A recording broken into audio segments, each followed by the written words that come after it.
দর্শক, এবার গাজীপুর থেকে মহাসড়ক পরিস্থিতির খবর জানাচ্ছেন প্রতিনিধি চঞ্চল খান। আপনি জানেন যে ঈদের যাত্রায় কিন্তু মানুষ বাড়ি ফিরছে। গাজীপুর ও চান্দনা চৌরাস্তায় এই মুহূর্তে ঢাকা ময়মনসিংহ মহাসড়কের অবস্থার যে পরিস্থিতি তা যদি জানাতে চাই তাহলে কিন্তু বেলা বাড়ার সাথে সাথে কিন্তু মানুষ এবং গণপরিবহনের সংখ্যা বৃদ্ধি পাচ্ছে। গাড়ির চাপ কিন্তু মহাসড়কে লক্ষ্য করা যাচ্ছে। মানুষ গণপরিবহন যে পরিমাণ থাকার কথা সেই পরিমাণ গণপরিবহনের সংকট কিন্তু দেখা দিচ্ছে। আমরা দেখেছি যে বিভিন্ন স্ট্যান্ডে কিন্তু যে পরিমাণ যাত্রী রয়েছে সেই তুলনায় কিন্তু গণপরিবহনের সংখ্যা অনেকটাই কম।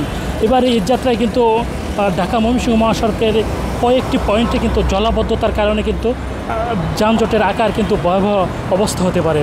আমি যদি আপনাকে আরেকটি বিষয় জানিয়ে রাখি যে প্রশাসনের সাথে কথা বলেছিলাম, তারা যেমনটি জানিয়েছেন যে মহাসড়কে এবার তাদের নিশ্চিদ্র নিরাপত্তা ব্যবস্থা করা হয়েছে 3 স্তরের, এবং কোথাও কোনো অপ্রীতিকর ঘটনা ঘটলে তাৎক্ষণিকভাবে তারা ব্যবস্থা নেবেন। এবং যাত্রীরা যে অভিযোগটি বরাবরই করে আসছে যে বাড়তি ভাড়ার যে একটি অভিযোগ সেটি কিন্তু থেকেই যাচ্ছে, এগুলো নজরদারি করার তারা আহ্বান জানাচ্ছেন। ঢাকা ময়মনসিংহ মহাসড়কের যানজটের যে নাকাল হওয়ার চিত্র সেটি কিন্তু দেখা পাওয়া যায়নি।